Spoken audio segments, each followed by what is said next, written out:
Ayan, good morning mga boss. Meron tayong Krypton R. Matagal na po itong motor ito, nasa 20 years na. Ngayon po nawala ng kuryente. Puro hindi na original, nakakabit ang CDI niya, naka 4-pin na.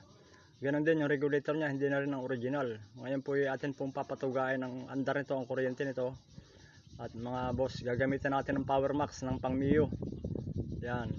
Gagamitan din natin ng CSL na ating pang full wave. Diretso full wave na po natin to para hindi na magka-aberya mga boss.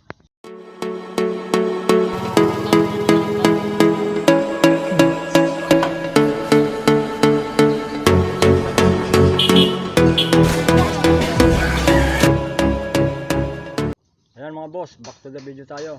Na full wave na po natin. Hindi na po natin ipakita ang video dahil marami naman po tayong video ng pagpo-full wave ng mga ganito.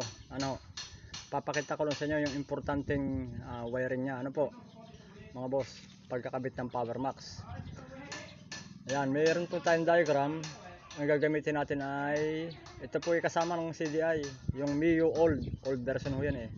Hindi po isang Mio new. Dalawa ho yan, Mio new at saka Mio old.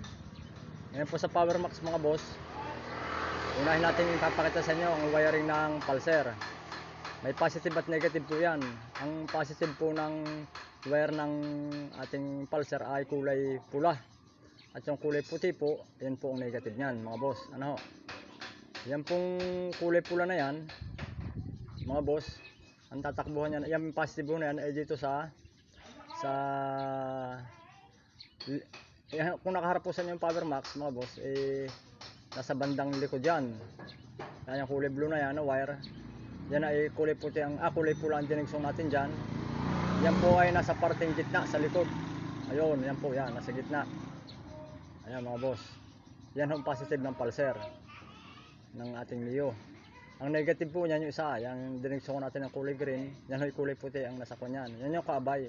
Nasa likod, yan ang kaliwa. Yan po. Yan, malinaw naman po sa video mga boss. Ayan, positive saka negative. Ngayon po itong isa na nasa harapan, nasa kaliwa, ito po ay papuntang mga boss, ito ay papuntang positive, out ng susian yan, 12 volts boss. Ayan, yan ang po nga sa gitna na yan na nasa harapan natin. Ito po ang negative. Ayan, nasa chassis po yan nakakabit, negative. Tapos yan po isang linya, yan na po ang natitira, yan ang papuntang ignition coil. Ayan. Tapos sa dulong isa, 6 ho yan, wala na ho yan. Blanco na po yan mga boss. Hindi na kaya, wala na tayong kakabit yan. Ngayon po itestingan natin kung may kuryente na. Video yung ating wala tayong taga video, pasensya na mga boss.